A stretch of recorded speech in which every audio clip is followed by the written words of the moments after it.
ওই আমু, এখন না। কই যে পলামু? দরজার পিছনে পলাই, দরজার এই সাইডে পলাই। না না, এই জায়গায় দরজা খুললে দেখা লাগবো। খাটের নিচে পলাই। না না, খাটের নিচে কষ্ট হয়ে যাবো। একটা কাজ করি, বাথরুমে গিয়ে পলাই। এবার আমু।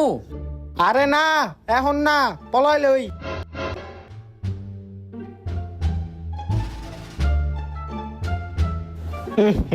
এই যে গন্ধ বাইরিতেছে, এই জায়গায় থাউন যেত না। তাইলে এখন কই পলামু?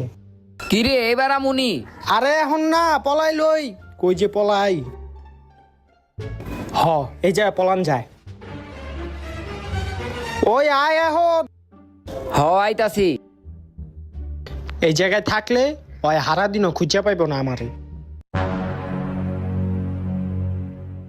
খাটের নিচেও তো নাই, বাথরুমে গিয়ে